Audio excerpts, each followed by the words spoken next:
Hey everybody, I want to welcome you to the show today. I have a great treat for everyone. I think it's a perfect video to start out this project. I am going to introduce to you Fred B. We can get into what other names we want to call him as we go here. There is a reason why that Fred is my first interview for this channel. I think it's a perfect opportunity to kind of introduce you and a little bit into my world and also into Fred's world as they kind of co-mingle at the beginning of my story. He's got a much larger story than I do, but I think it's a perfect time to bring him in as the first interview, because I think you're going to learn a little bit about me, and then you're definitely going to learn about Fred today, because this is going to be about Fred. But let me just tell you why he is the first person that I chose for my first interview. Fred and I have been friends for about 15 years. Might even be actually a little bit longer than that. But Fred is the reason why I'm sober today. And he's actually also the reason why I am involved in the club that I'm in. He brought me on board, became my sponsor throughout that process, and has given me nothing but a wealth of knowledge, not only in the motorcycle world, but in life in general. My dad died at a young age. I was 19 years old, and I've always kind of glommed onto older guys that have knowledge to kind of just pick up some of that spot where maybe my dad left off. So he's been a true brother to me, a great guy. This guy would bend over backwards for anyone, give you the shirt off his back if he had to. So with that, I'm going to introduce you to Fred Bedard. Thank you very much. I thank you for coming on, man. I mean, this thing is going to be, interesting process as we go forward. Yeah. I just want everybody to hear a little bit about you. You know what? Why don't we go ahead and let's start off with just the sobriety part of it. Well, sobriety was. Everybody gets sober for different reasons, and my reason was basically I was dying. I literally was dying. I looked in the mirror and I saw death, and I said, if it isn't now, it's going to be death. That was 36 years ago, believe it or not, and in the old extension bar. You remember that? That evolved and it's finally torn down, but. That was my last drink. I looked in the mirror and I saw that I was dying, and that scared the hell out of me. And I made a decision in the men's room after many times of trying to half-ass get sober to go to a rehab, get to a detox, first, and then see if they can get me into rehab. And I was very fortunate. I was homeless at the time. I was violent. I was very... my family had nothing to do with me. They had restraining orders against me, and everything was bad. I lost everything, literally, drinking and then, dosing out with some meth and things like that. Occasionally, it became more frequent. Actually, I would do the meth and I'd come down off that with alcohol and then go back up from the alcohol on that. We know that the vicious cycle. Yeah, exactly. Yeah. But I made a phone call, and I called my father of all people, and I had been out on a 3-day run. I had a couple days before Christmas, I had gotten home, and all my shit was going into a garbage truck. Because I was so backed up on everything, and I literally had nothing to do. I had a couple of people that were willing to put up with me for a few days, keep me in happiness and liquid courage. Yeah. And I just realized that I had fucking lost it. Excuse my mouth. I had lost everything. And I called my father, who actually had restraining orders against me. Wow. And my pop said to me, he goes, I don't even want to talk to you. And I said, Dad, I need help. I do. I need help now. And he goes to me, there's nothing I can do for you. I've tried so many times. He goes, your mother and I don't want anything to do with you. I said, Dad, I need a ride. He says, it's always a ride or it's always money, Fred. I cut you off. We don't do any of that anymore. I said, I want to go down to the sobriety, the detox in Trenton, New Jersey. Anybody that's old school Trenton knows what that place was like. It was a total dump. But, you know, I spent 2 weeks detoxing because I was such a mess. And I really wanted to do this. And they found a spot for me at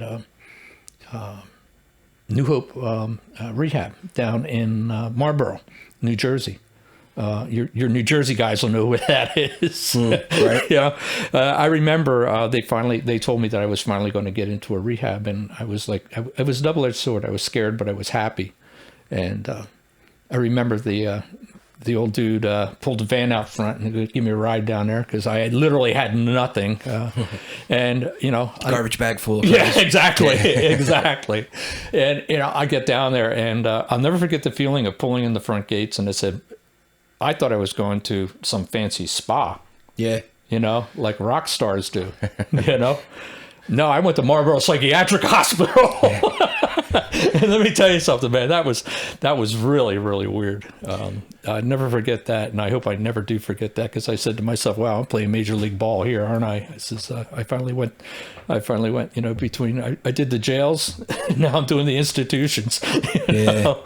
Yeah, But, so for the people out there that don't know, you know, you see all the fancy stuff on TV, and Yeah. oh, well, you know, I used to be an addict. I love that commercial. yeah. I read a book, and I went to my psychiatrist. Just so and, you all know that aren't clean and sober, that it's not really like that. So go ahead. No, absolutely.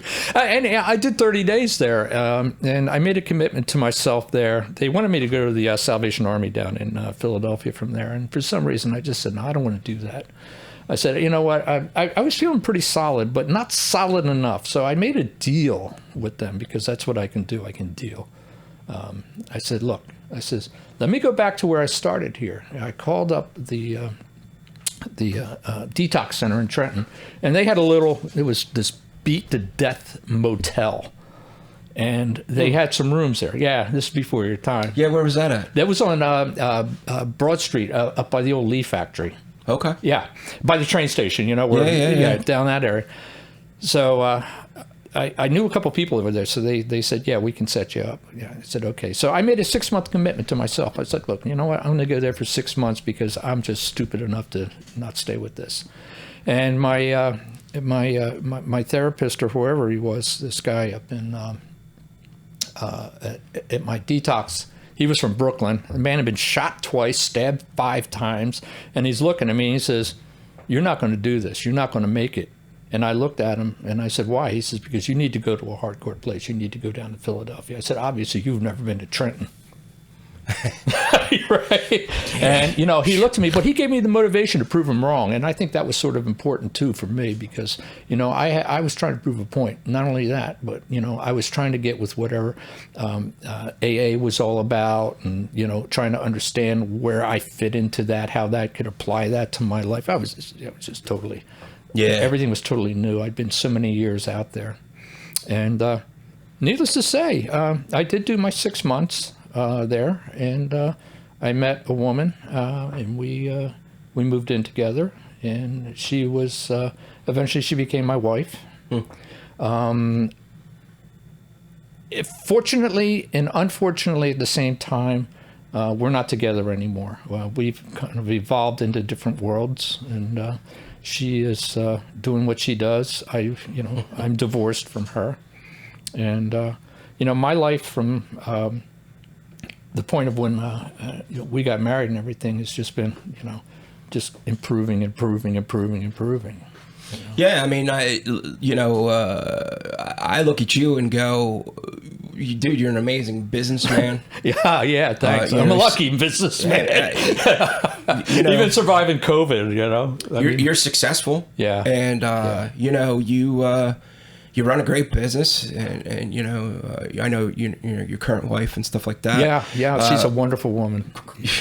I mean, I traded up. I hate to say that, but anybody that knows my ex-wife, I don't mean to be insulting, but I definitely traded up here. And you live in a great house, nice neighborhood. You know, I mean, you've done really well for yourself, and I think that, you know, for a lot of younger guys that are coming in, and you know, I know for me, like, I always looked at people that had, let's just say, double-digit years. Yeah. Right?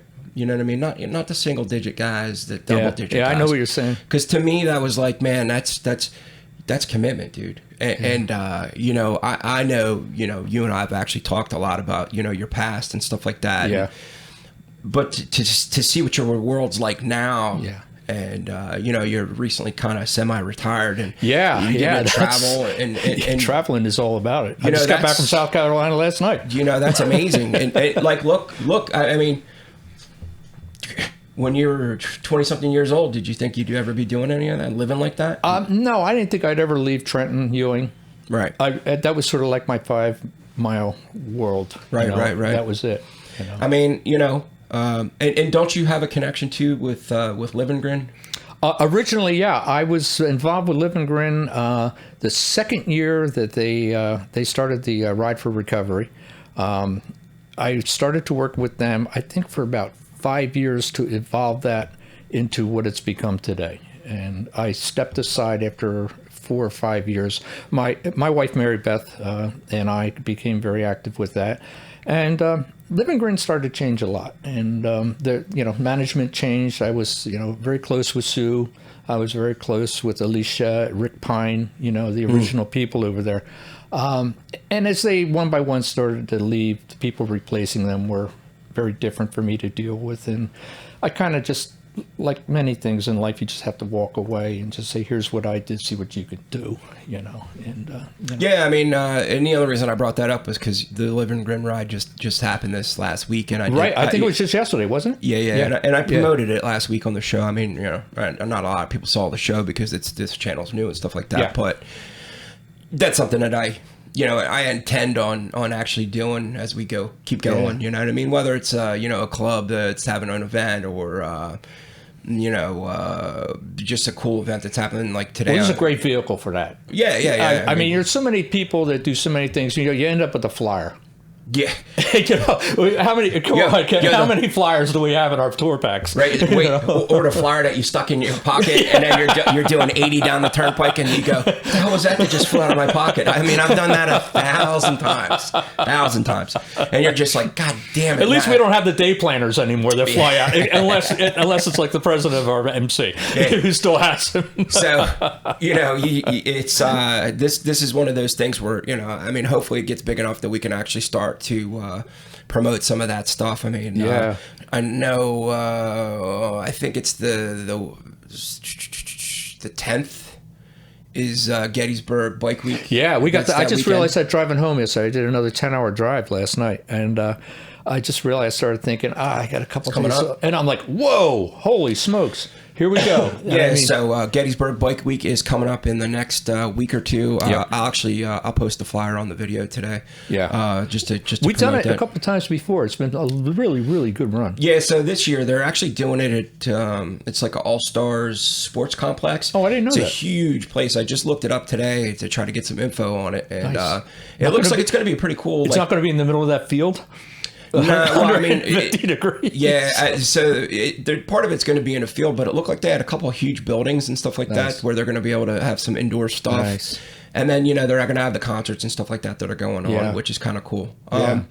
So, you got an amazing amount of time with sobriety. And that just, it kind of blows my mind. And what it makes it even crazier, to be honest with you, is that, we got guys in the club that are sober now that aren't even 36 years old. You know what I mean? So you've been sober, and some of these guys have been alive. Yeah, I know. One of my favorite. Not to make you feel old. One of my favorite things is my brother Snake. He was. We were talking one day. I said, you were 5 years old when I got sober. And he looked at me and he goes, damn, you're old. Yeah, right? I mean... And he's a wonderful guy. He's a great guy. I think that to me, like I said, the older guys that have multiple years. Yeah. I mean, I remember one time, it's probably about 3 or 4 years ago, it was on New Year's Day. Rip and I actually went to a meeting up on Cash Street. Oh yeah, so New Year's Day, yeah. Right. Yeah. So there was an older gentleman that was my home group at one time. It wasn't my home group, but I made a lot of meetings there. There was an older gentleman there that was speaking that day. He was 90-something years old, World War II vet. Yeah. and I don't know, 50 years maybe. I mean, like, it was some crazy amount of years. Yeah. And it was funny because we were sitting there and he was like, you know, they introduced him and stuff like that. And they were like, you know, go ahead and, you know, start your story or whatever. And he starts his story and he's like, back in 1946. And I went, Jesus Christ, dude, how long is this going to be? You know, because some of these old guys like to ramble. I didn't bring a sandwich. Yeah, I should have packed a damn lunch for this one, man. But I tell you what, dude, it was an amazing story just to hear how he, you know, because that was really when AA was really, I guess, like a baby. Yeah. I mean, 50 years ago, it was a very different story. I mean, the world in general was a different story. People got, people got sober for different reasons. Now, I mean, today, you know, with technology and all that, people can get information.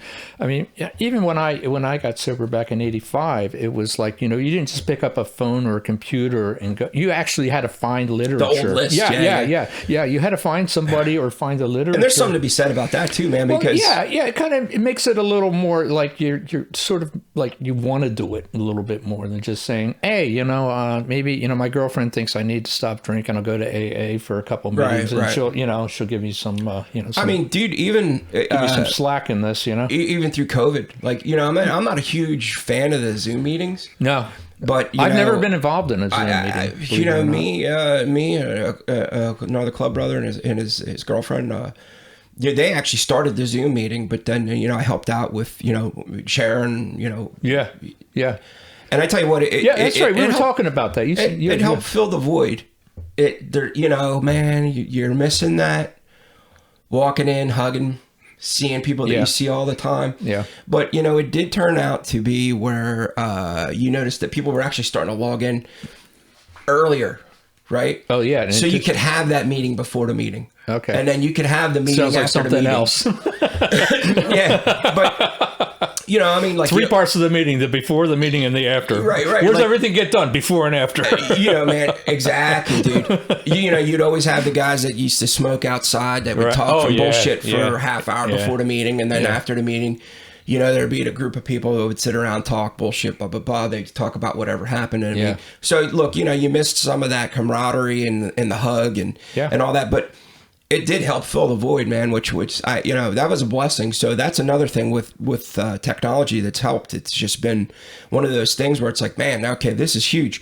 You know, and also times, I actually talked about this on a video or two ago, but like when you're traveling, you know, there was the time that we went down to the NCOM convention. Oh, that was great. And you know, we wound up driving over, this was when we went to Mobile. Not the AC. Oh, okay. So we drove over to New Orleans and you know, Patches would Google. Blah, blah, blah, blah.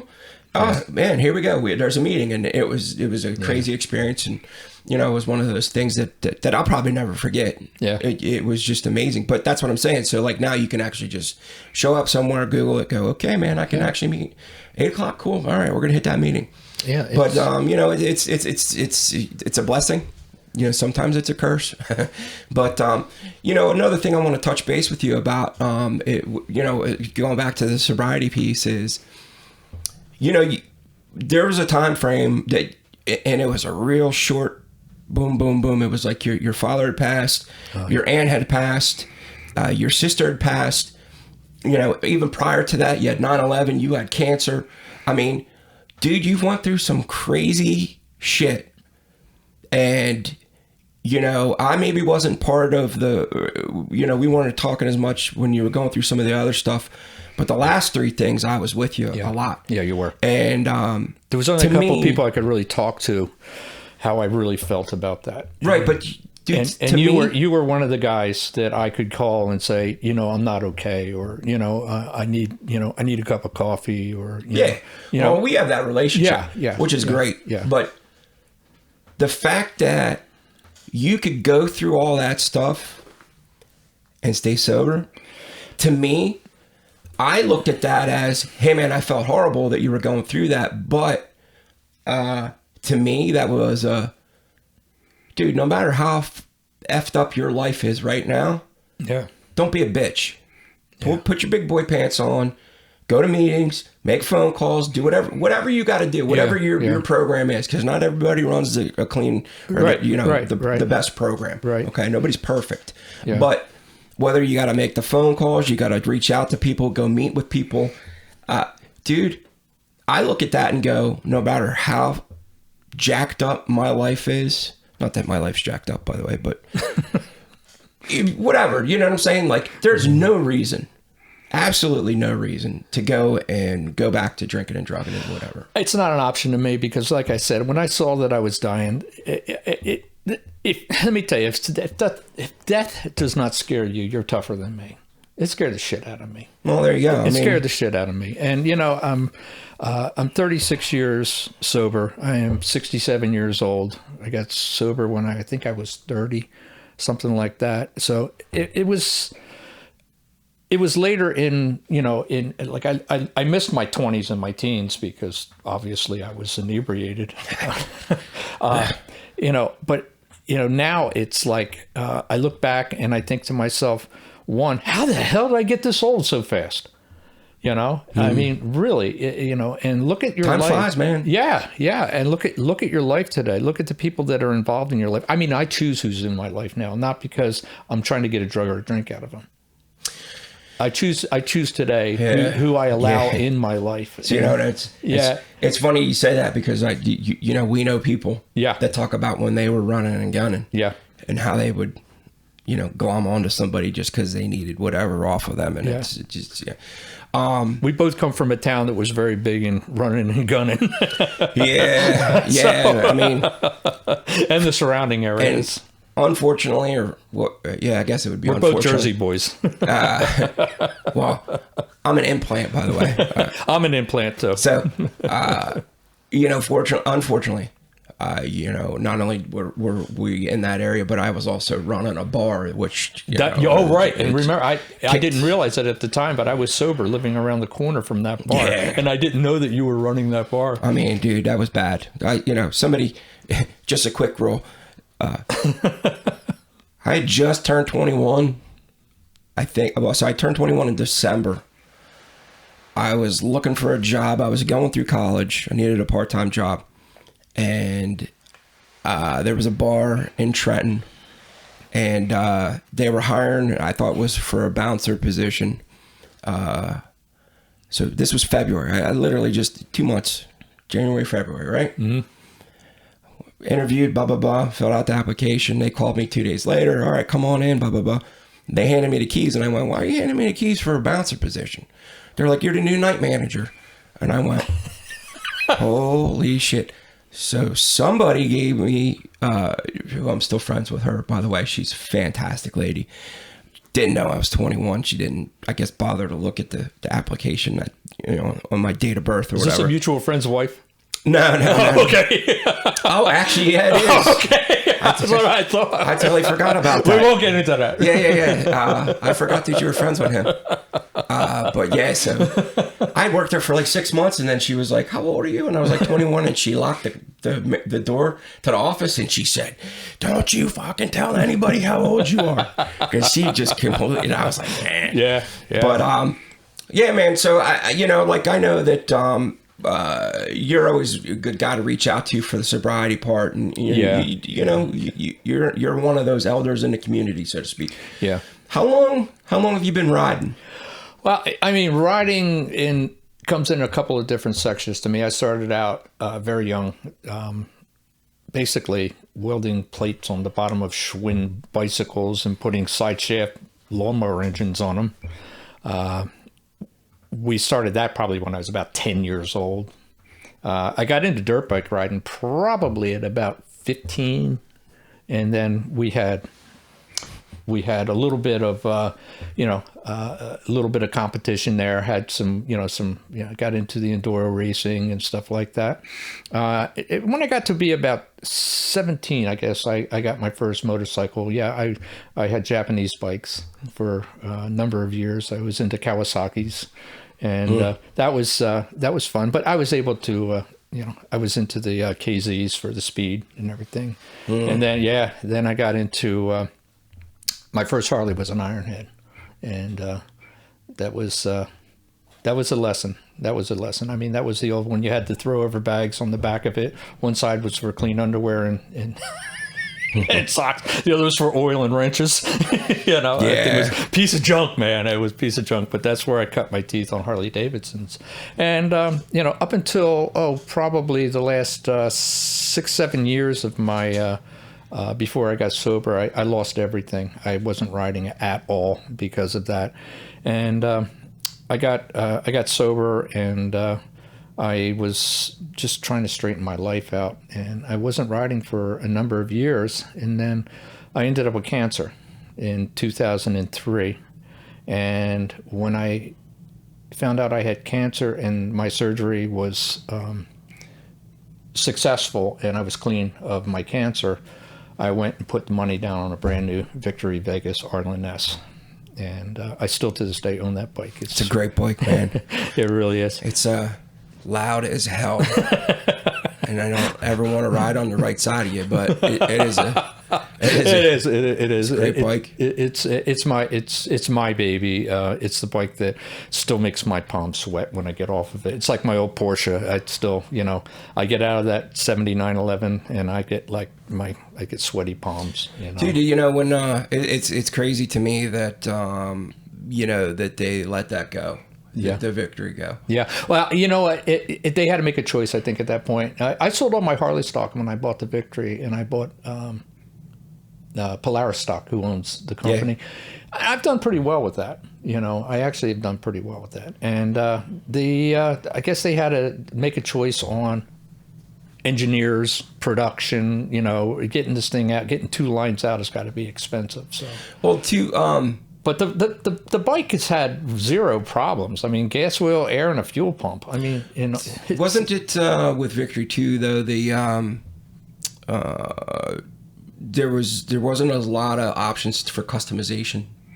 There was in the beginning, but towards the end, like when I bought mine back in 2004, it was very, very limited. But by 2017, a lot of companies had stepped up and said, "Here's a market, let's go after it." And, yeah, no, I know Arlen Ness was one of those. Yeah. Ness was one of the big guys with that. In fact, Arlen saw my bike one time, and he asked me who customized what he had designed, and I said me, and he says, "If the business, if bottom falls out of the business you're in, come see me in California. I'll give you a job."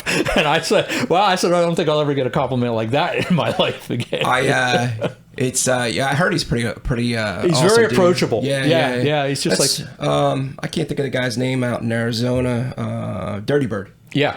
I actually met him when I lived out in Arizona at did their Arizona Bike Week. Yeah. And he was a great guy, real approachable. Yeah. Easy going. Yeah. You know, I mean, I think that's where, like, you know, those guys came from our you know, like, cut where it's like, you know, man, we're just average Joe guys. They just happen to make it and make it big, and you know, they're making a lot of money right now. There's a lot of guys that are really good just in the garage, and you know, we got a couple guys like we got a couple guys even in our world, young guys, 20, 21 years old. They want to come up to my garage and learn. Yeah, well, I mean, dude, I've done it. Yeah.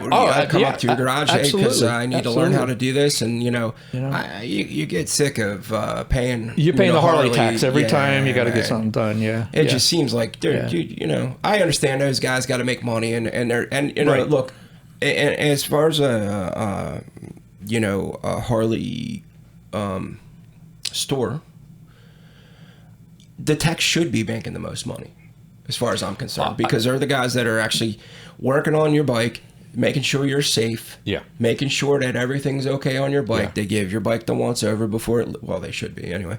They should be. We all have stories about that. I was gonna say, but they should be giving the bike the once over. They should make it. You know, look, man, you're putting your life in their hands every time that you take your bike there, because, you know, they're supposed to be doing their part, doing their safety checks and all that stuff, and making sure that your bike's I literally had a tech call me down in Charlotte. I was down at my stepdaughter's home, and I looked. My rear tire needed replacement, and over in Charlotte, there's outside of Charlotte, there's a Harley shop. I called them up. They said, "Yeah, bring it down. You know, we'll be here." Okay.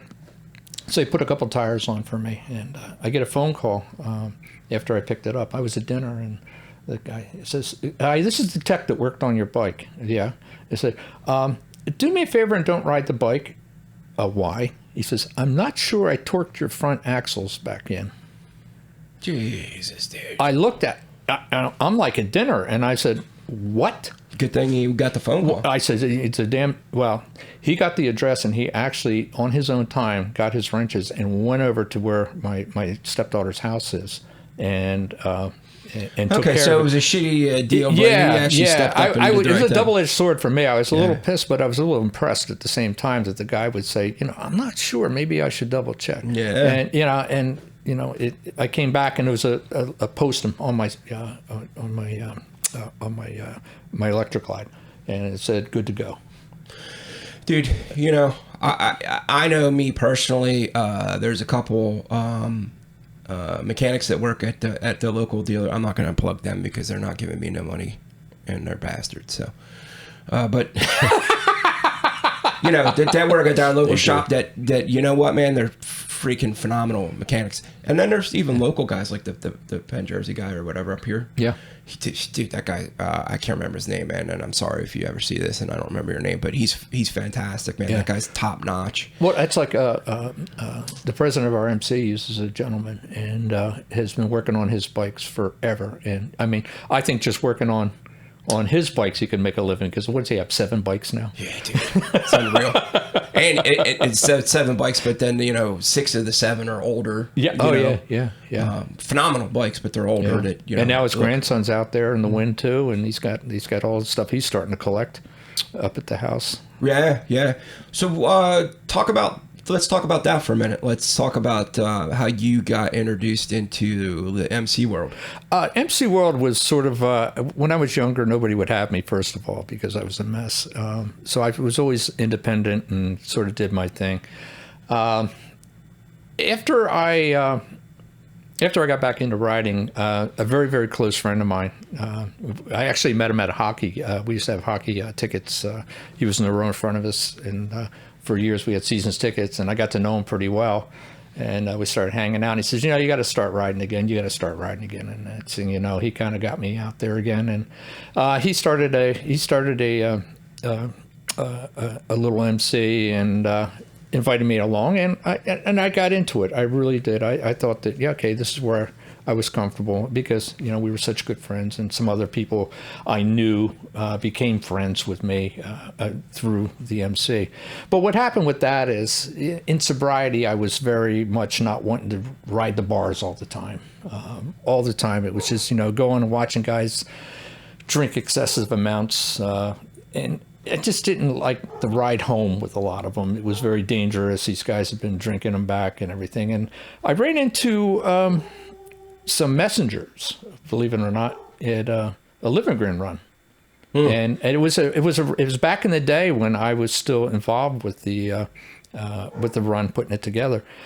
And they walked in, and there was such a presence. I can't explain. It was just like they walked in, and they had my respect immediately.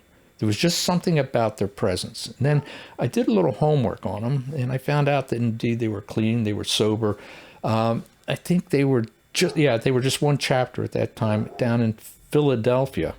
And I got in touch with one of the members who invited me to a Baca run. And they were, it's their yearly thing that they put on. And we just, they invited me to come down. We shook hands, and they did their thing. I did my thing, got a phone number, and I made a call. And a couple of months later, I was hanging out, and the thing is we just really, it sort of evolved from there, and it's been probably outside of my wife, I mean, the most important thing in the world to me. It's very, very, very important to my sobriety. It is my sobriety. It's how I practice my sobriety. It's my meetings are my guys, because I'm with these guys so much. Yeah, I always say that the clean and sober clubs, it's like being sobriety on steroids. Like it's like, you know, it really is. It's like you just said, it's like the built-in meeting. It's the built-in brotherhood. It's like a constant reminder. There's our, you know, well, it's like you said earlier, the before, during, and after meeting. Yeah. Well, there's also the repercussions of, you know, hey man, if you mess up, look what's going to happen to you. Yeah. So, I mean, I think it's one of those things where, you know, it's beneficial in a bunch of different angles. You know, with that first club, you know, I didn't know that you were along when that started. Yeah, I was along when that started. Okay. Yeah. Okay. Yeah. And that, you know, it's that's There was three of us. Well, in a parking lot. Just so everybody knows, that was a fireman's club. Yes, and it was. that was you know, that's actually where I got my start too. So it happens to be the same club, same chapter. Yep. You know, at that time I was in the process of dropping a bunch of weight, and I was actually going to go to the Fireman Academy. I don't want school academy. I don't know what it would have been, but you know, I had lost all that weight, and you know, it was going to be one of those things where, all right, man, this is what I'm going to do for the rest of my life. And then our local area decided that they were getting rid of volunteers, and it was like, well, I'm not going to go through all that shit and then not be able to do anything. So they were going to career, weren't they? Yeah, and I, you know, at that point, but you know, look, I enjoyed that club. I enjoyed all the people that were in that club. Yeah. You know, it was definitely a good time, and I learned a lot of stuff. Just getting my I was getting ready to say that I started my MC career before, you know, with that club. So I had never been in a club prior to that, but being as though I was working in bars and stuff like that, I knew a ton of stuff about clubs. Yeah. So it wasn't like, you know, fresh, you know, like I never knew anything, but, you know, it was an interesting run. I got out of that club because I was getting sober. And like you just said, there was a lot, not that those guys drink and drive, but a lot of their stuff, benefits, parties, it all revolved around drinking. And for me, it was like, okay, man, if you're going to get sober, it's you can't really, you know, be a part of this because, you know, I mean, a quick story, but like even the night that basically the night before I told those guys, hey man, I have to get sober. I'm going to leave the club. I need to get sober. There was a funeral that we went to, and we went to the funeral. And we showed up, which is, if you know, for the people that don't know, when there's a funeral for firemen, it's a huge ordeal. You know, bagpipes, tons of other fire companies from all over the place. But you know, at the end, they were like, "Hey, man, we're gonna go to the VFW and drink." Yeah, I was like, and then everybody looked at me like, "Oh man, I'm sorry," and I was like, "Yeah, no, it's all right." And that was the final, like, look, man, this is, I need to get out of that. Yeah. Well, you and I had already been talking at that point. Yeah, so, we started talking before you had left that last situation, and it was obvious to me that you were struggling. Yeah, you were struggling with it, and you know my phone. Well, you know me. My phone's always with me, even at night. You can call me at 4:00 in the morning, and if you have my phone number, and I will, you know, I'll talk you off the ledge or do whatever I can. And I think that the last straw, or the last straw, the last conversation that you and I had right before that was at the pig roast, and I was like, you know what, man, it's time. I had come to the pig roast for you guys. Yeah. And, you know, I had this pretty deep, intense conversation, and I was like, this is it, dude. This is what I got to do. And, you know, I have to be honest with you. There's no ill will towards that club. I love all those guys still, but it was the best move for me to move out of that situation. I agree. You know what? It was just part of my... It's just part of my path now, you know. And that's how I look at it. Yeah, yeah. And, well, I mean, the president of that club was my best friend in the entire world. And some bitch died on me. Yeah. You know? That hurt. That really Dude, hurt. and I got to go on a ride. Him and I were, we rode to the, like, Belmar South. I mean, we hit a bunch of short points because it was right after Hurricane Katrina. Yeah. And him and I wanted to go check out, so it was him and I. And you were actually supposed to meet up with us for that ride, but you had something going on and you couldn't make it. I didn't make that ride, so something was probably going on. So him and I, and we were out for a couple hours on that ride, just going, dude, I got a funny story about that too, by the way. So I got a lot of good stories about Mike. I had I can't remember if I had my E-Glide then or if that was the Road King. It was the E-Glide. So him and I are going down 195. I'm following him because in that club you don't ride side by side. It was just one of those things. Yeah. And I kept looking to go, like every time I would go to change lane, it looked like somebody was riding my ass, right? And I kept changing lanes, and I'm like, what the hell, dude? What is going on? Why is this guy riding my ass? I had lost so much weight, and I guess it didn't click until then, but I kept thinking somebody was following me. I could see my goddamn tour pack for the first time. In my mirrors, dude. I thought, so we stopped at the 7-Eleven or whatever in Belmar, and Mike goes, "What the hell are you doing, man?" And I go, Mike, dude, I said, look, man, I thought somebody was riding my ass the whole time, and I kept switching lanes. I never heard that story. And That's I great. said, I lost so much goddamn weight, dude, that I could see my tour pack for the first time, and that's what it was doing. Oh my God. Dude, he was pissing himself laughing. And he was pretty stoic. He wasn't real. Yeah. To see him laugh like that, though, man, dude, it was so hysterical. But he and I, great dude. Oh, great dude. we put. I think he and I still have more miles than anybody together on roads. He would just be one of these guys. Let's just go for a ride and keep making lefts, and we end up in Arizona or something. It was sad to see him go. He did a phenomenal job with that, with getting those guys up and running. Yeah, and it was interesting too when I left because he sent an email out to all the current members announcing my departure and my decisions, and his support for my decision was really important to me because I didn't expect it, and when it happened, it was amazing. And and like he knew me very, very well, and he knew that that the drinking part was an issue for me at some point. And it's not like I go to a restaurant and I go, "Oh God, liquor." It's no, it's just it's just all when the everything time. pertains to that. When I spend 3 hours in a bar, yeah, it gets a little old. It's funny because you said that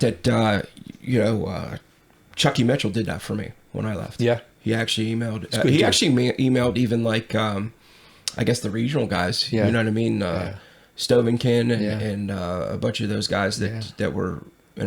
So man, it was a lot of those guys are old heads now. That man, and I still run into them, and we see each other, and they're still doing it. And that's the thing too is like I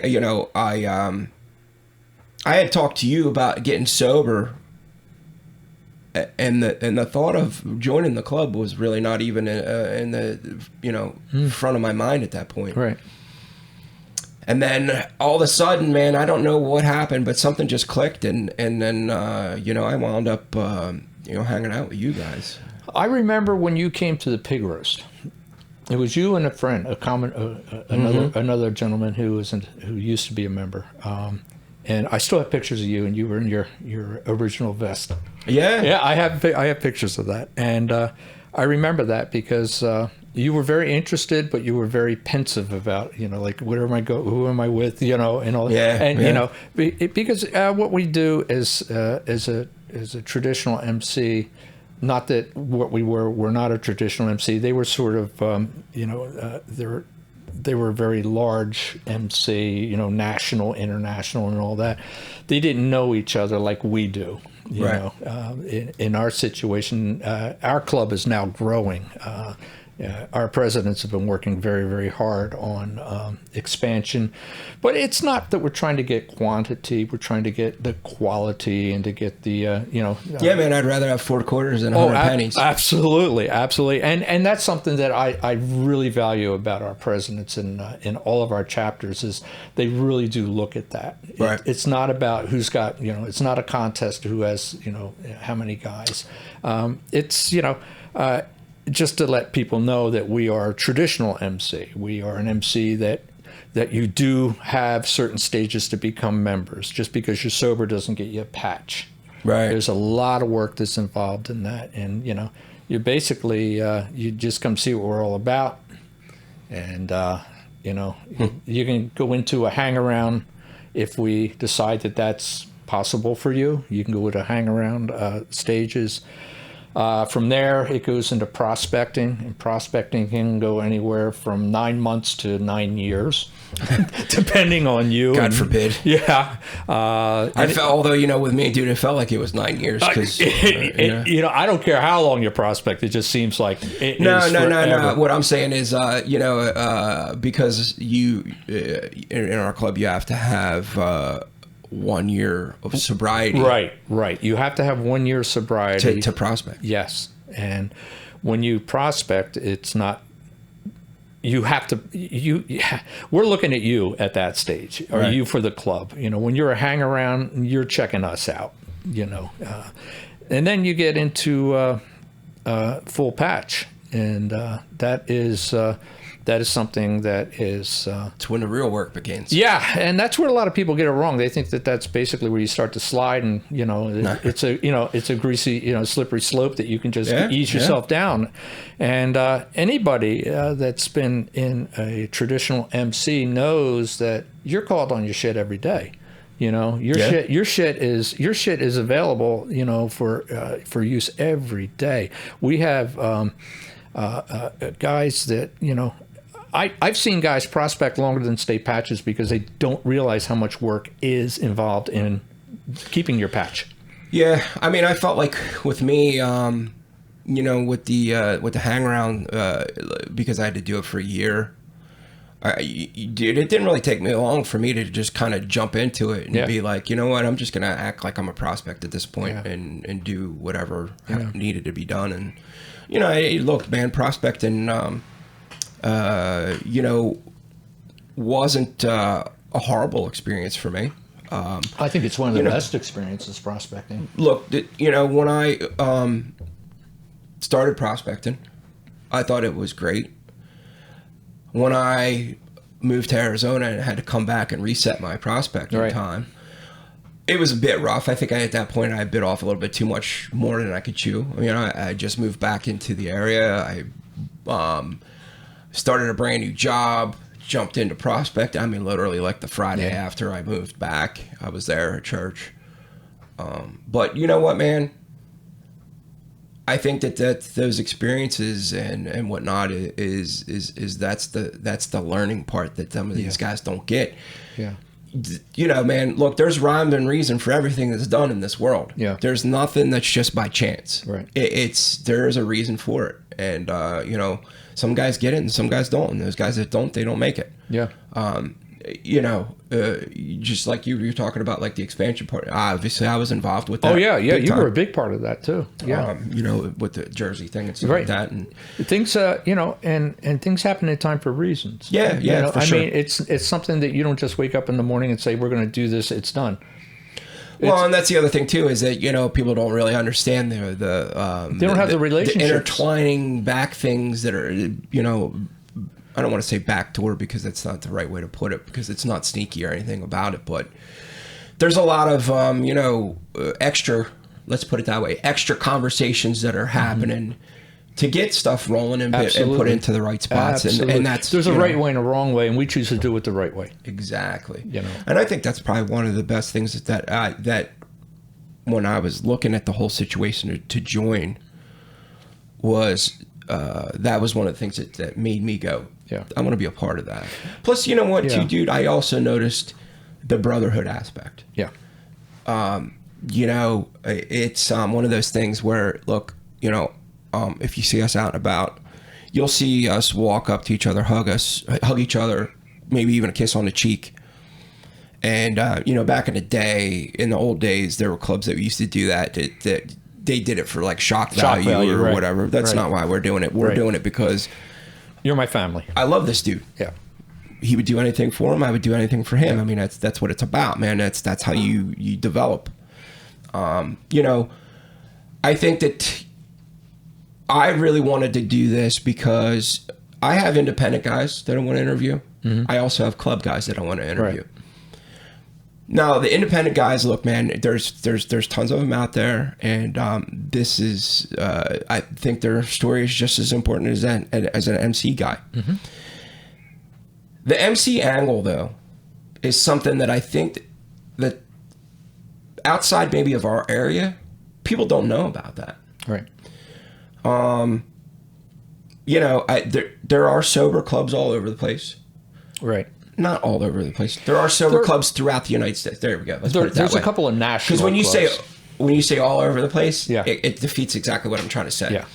So there are sober clubs throughout the United States. But I think that there's a lot of people that don't know that there's sober clubs out there. There might be a guy out there riding right now that's sober, been sober for years, doesn't know anything. Right. There might be a sober club in his town and he doesn't even know it. And two, we are such in our community, being a biker, first of all, we're a small part of the community. And then to be an MC, it's smaller.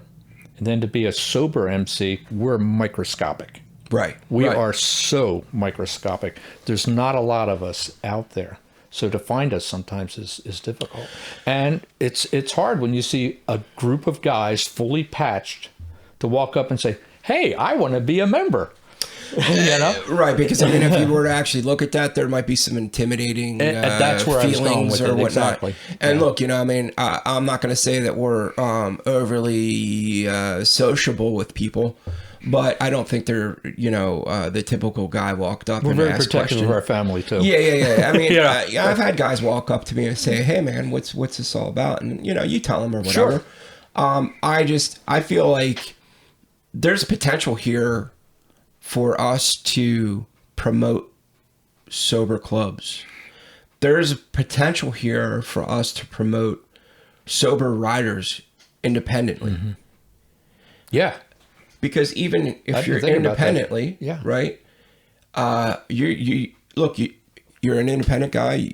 You ride. You're sober, but club life isn't for you. You don't have the time. There's a lot of functions that you can go to. That's exactly where I'm going with this. Yeah, I mean, maybe you don't have the time or to invest in a club because it does take time, man. I mean, I'm not going to lie. It's sometimes it feels like a second job. It is a second job for me. Yeah. But you also have events and stuff like that as an independent guy. You could start going, hey, man, messengers are having this, and they're having this, and they're having this. And, man, it starts to kind of trickle down. And then all of a sudden, you start to be able to attend some of those events. Right. And then you start to know some of us. And then you become friends. And sometimes that's how it just organically happens, where you guys, it has happened. Yeah. Organically, some guys just kind of like start hanging out and they start showing up at events, and all of a sudden, next thing you know, they're get a like, phone number. Yeah, Make man. the call. And then all of a sudden they're like, you know what? I've also seen it too, where that starts to happen. And then there's the sober guy that's maybe struggling that reaches out to us to say, hey, man, I need help. Yeah.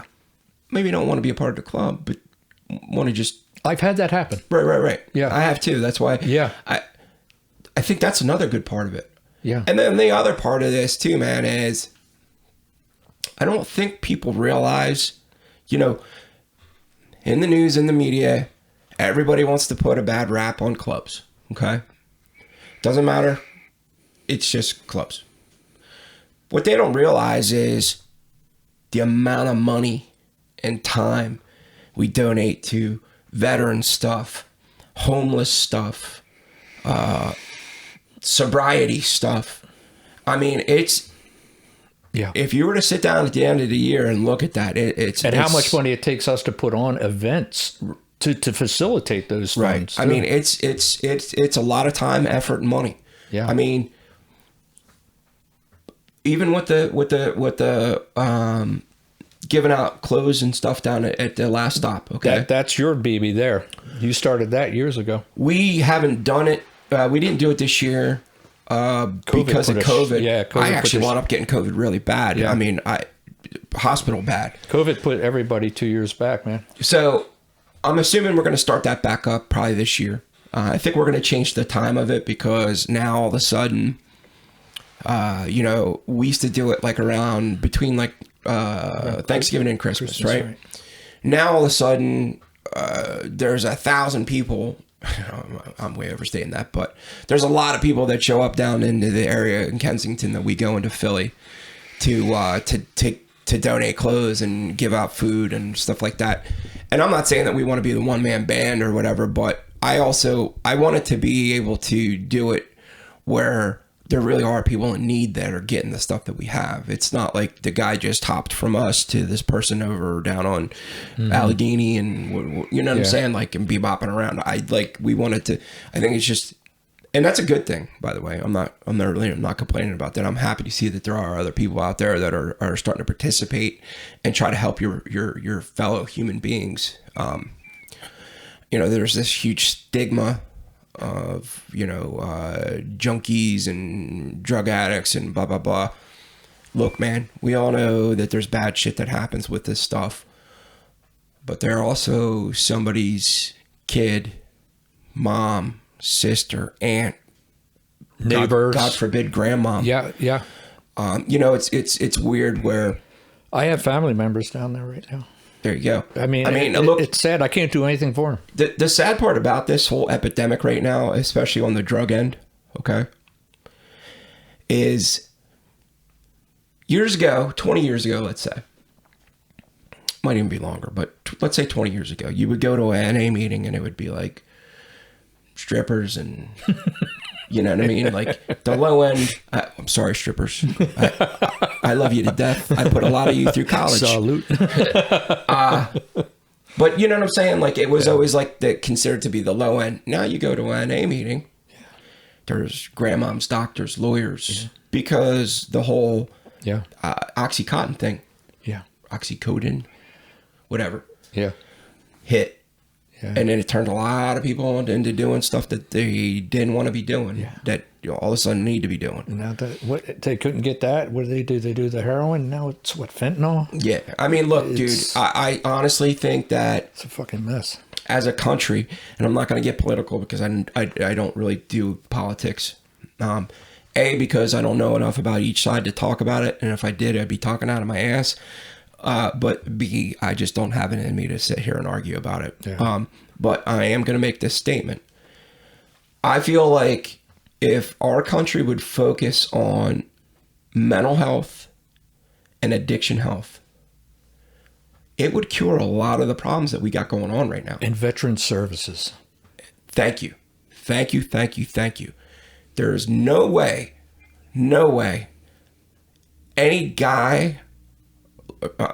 any man or woman that has served our country, possibly fought for our country, should be back here in the United States homeless or struggling with mental health because they can't get into a VA or whatever. Absolutely. Whatever the issue is.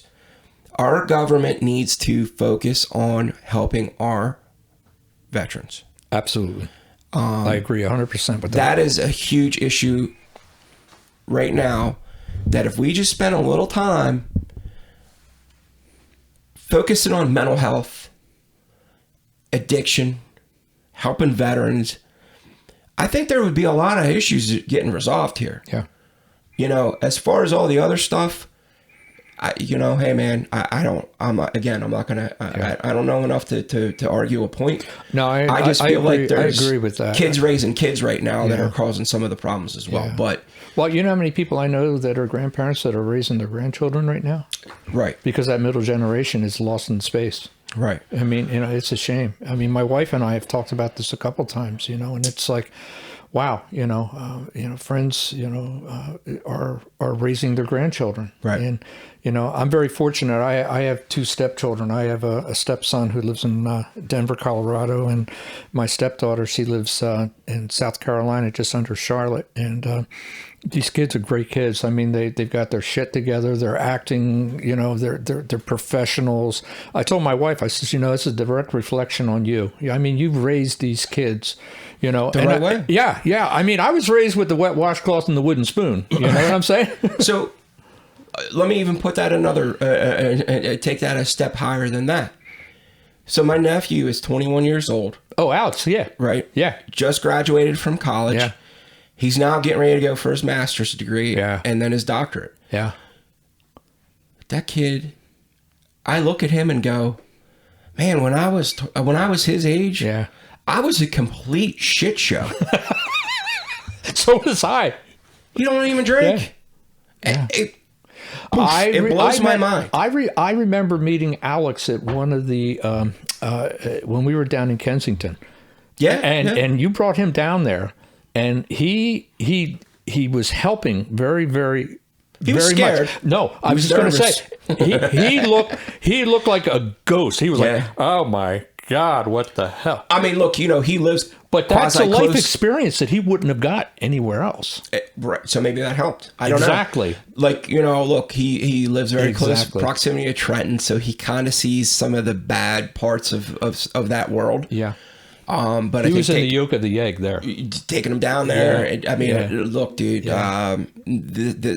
just so anybody knows out there that doesn't know, the area that we go to do this is they call the it bullseye of the epidemic. Yeah, they call it the Badlands. Yeah, I mean, there's a reason why Dr. Oz went down there to do shoot video. Which I'm just gonna say this out there. I'm gonna put this out there as well. When we do our events, I tell our guys, I don't care if you take pictures of us sorting clothes and getting shit together. Yeah, but there is absolutely zero tolerance on you taking pictures of the people down there. I think look, man, I'm not saying that you got to be an ostrich and put your head in the sand, but there's absolutely no reason for anybody out there to be posting videos of people on Kensington Ave or wherever dipping out, falling over. That's somebody's kid, man.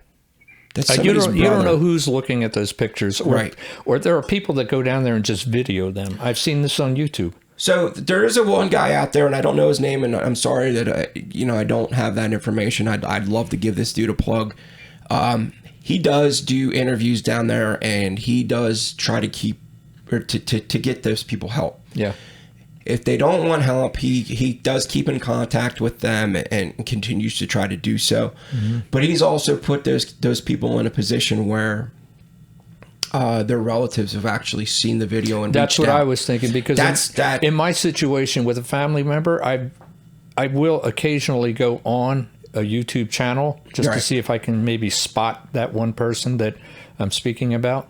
Yeah, but I have not yet. But what happens is the people that I see don't do interviews. They just put cameras in their side windows. Bullshit. Yeah, and they just continually drive around in circles. Don't be a scumbag. No, that's all I'm asking, man. Don't do that. That's just wrong. That's not. Yeah. They're not there for your entertainment, man. No. That's somebody that's out there hurting, and no, I mean that could have been one of us. Yeah, exactly. Exactly. I mean, I never got to the point where I was homeless. Thank God, but we get to a point where, I look back now after 36 years, and it seems very distant for me to see that. But there's where I was. I wasn't living in that part of the world. I was living in the woods.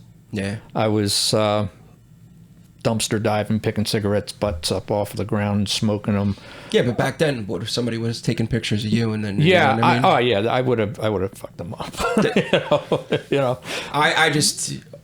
I don't know how we got on to this point, this discussion, but that's definitely one of my huge pet peeves, man. Yeah. It drives me nuts, and if I see any of my friends post it, I politely ask them to, hey man, that's not cool. Yeah. Whatever. And on it's the just side, I won't put them out on Front Street and then be like blast them on the post, but I'll actually reach out to them and be like, hey man, that's not cool. But you talk about all the success I've had in the world, and through my sobriety, I've watched you grow.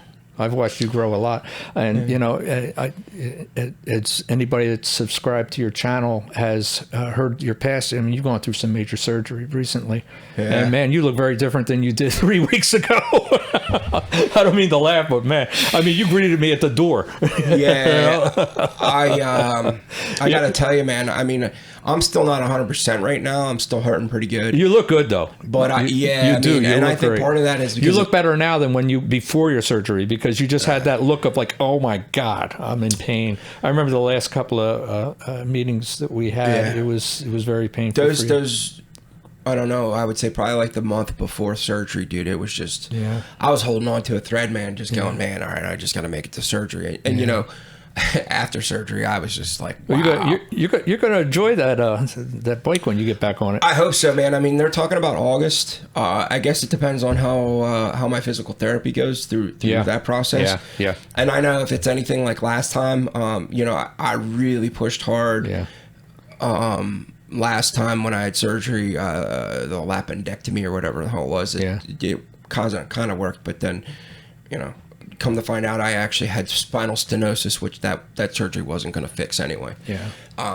Yeah, man. I feel much better.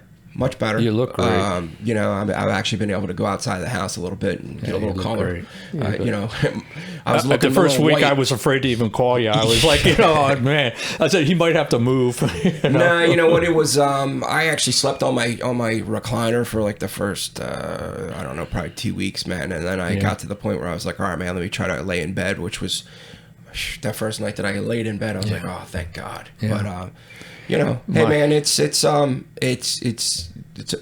a process, and it's going to take a little bit of time, and I'm not going to rush it. Right. I mean, it was a pretty major surgery, so I don't want to put myself in any bad positions. You go through things like what you went through, and you got to put your trust in. You got great doctors, you got great surgeons. My wife's in the medical world. Believe me, I know what surgeons can do. Shout out to Rothman. Yeah, shout out to Rothman. I mean, my wife has been a surgical nurse for she's going to holler at me. I don't remember, probably close to 38, 40 years. Wow. Yeah. And she's still beautiful, by the way. She is. This woman comes back and, she's beat up every day, every day. Nothing for nothing, man, but these nurses, man, they went through hell and back after this whole the COVID thing. We're actually talking real serious. I think Mary Beth's going to retire. Should, man. I mean, I think you guys, it's should be 62. You guys should just, keep on enjoy life more than I'm doing? I'm actually home for a week, I think. Yeah, man. I'm getting jealous because you've definitely gotten to do some cool trips. But you got to put the miles in like I did. I mean, you know what? I've had my company for 33 years. This company, and I've been very, very blessed with it. I've been very blessed with everything that comes along with working hard and working honest. And I've been fortunate that a woman has been with me for 25 years, and I call her my daytime wife because she has not put a bullet in me yet. Yeah. And Lord knows, Jen. Jen. She's my right arm, and my success is attributed greatly to her and our company that we look at. After my cancer, I gifted her 10% of the company because she deserved it. I just felt that was the thing that I needed to do to thank her and to show her, that she has a future too. As I start stepping out, she's stepping in more now. Yeah. Which is nice, and she's I don't think she's really.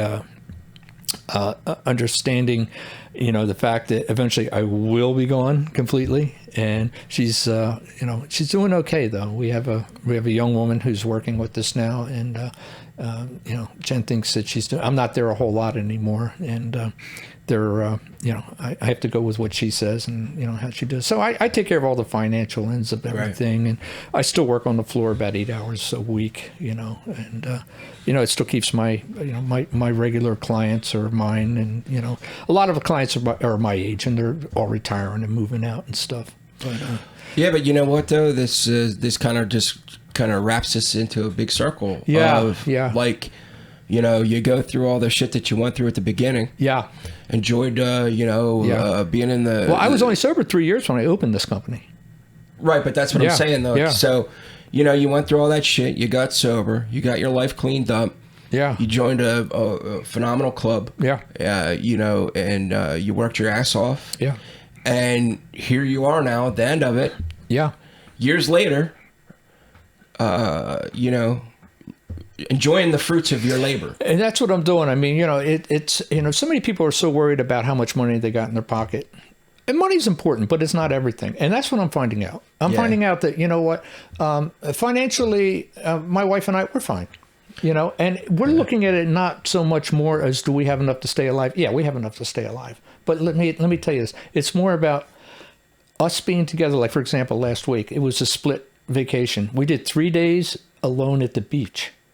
I've never seen my wife do nothing. She did nothing for 3 days. That's a great vacation. It was a beautiful thing. Yeah. And then we went down and we were with my grandson and my son-in-law and my stepdaughter. And Mary Beth didn't stop for 3 straight days, because the grandson is, play, Grandma, play. Yeah. And, he's a joy in my life. And, I don't have children. So this is something new to me.